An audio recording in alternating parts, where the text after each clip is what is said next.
मित्रांनो, उद्याचा दिवस हा खूप महत्त्वाचा आहे, कारण उद्या आहे मोठा रविवार. उद्या आहे रथसप्तमी आणि भानुसप्तमी.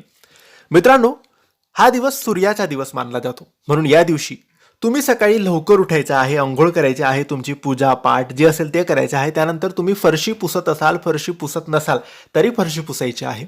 आणि फरशी पुसताना त्या फरशी पुसण्याच्या पाण्यात तुम्हाला एक वस्तू टाकायची आहे. ही वस्तू टाकल्याने आपल्या घरातील नकारात्मकता, वाईट शक्ती, अडचणी, ज्याही बाधा आहेत, नजरदोष आहे, रोग आहे, आजार आहे, व्याधी आहे, ते नष्ट होतात. कारण मित्रांनो, रथसप्तमीच्या दिवशी सूर्याचा तेज हा अत्यंत भरपूर प्रमाणात असतो. त्यामुळे आपण केलेले प्रत्येक काम, प्रत्येक कार्य सूर्याच्या तेजाने आयुष्य बदलून जाते. मित्रांनो, माघ महिन्यातील शुक्ल पक्षातील जी सप्तमी तिथी असते तिला रथसप्तमी म्हणतात आणि ही तिथी उद्या आहे. या दिवशी म्हणजे रथसप्तमीच्या दिवशी सूर्यदेवाचा जन्मदिवस मानला जातो. सूर्यदेवाचा रथ उत्तरायणाकडे वेगाने पुढे जाऊ लागतो, म्हणून या दिवसाला खूप आणि फार जास्त महत्त्व आहे. म्हणून या दिवशी आपण भरपूर उपाय करावेत, सूर्यदेवाचे मंत्रजप करावे.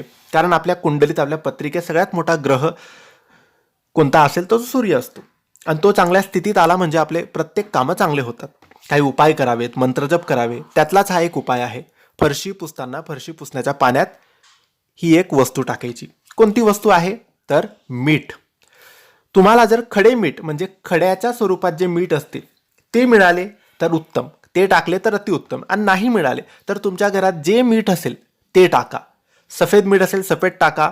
आता भरपूर लोक सेंध मीठ वापरतात, ते टाकलं तरी चालेल. जे तुमच्या घरात मीठ असेल ते खूप जास्त प्रमाणात म्हणजे थोडं टाका, म्हणजे मूठभर टाकलं तरी चालेल, 2-3 चम्मच टाकले तरी चालेल. एकत्रित करा ते पाणी आणि त्या पाण्याने फरशी पुसा. याने जंतूसुद्धा मरतात आणि खास करून वास्तुशास्त्रामध्ये, हिंदू शास्त्रामध्ये याचे एक विशेष महत्त्व आहे. याने आपल्या घरातली नकारात्मकता संपते, राहू केतूचा वास नष्ट होतो, वाईट जी शक्ती आपल्या घरात आहे ती सुद्धा निघून जाते आणि घरात सुख, संपत्ती, प्रत्येक गोष्ट ही चांगली होते, प्रत्येक गोष्ट ही शुभ होते. म्हणून हा उपाय महिलांनी करायचा आहे.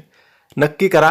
ही माहिती आवडली असेल तर लाईक करा, शेअर करा आणि आमच्या चॅनलला सबस्क्राईब करायला विसरू नका. धन्यवाद. श्री स्वामी समर्थ.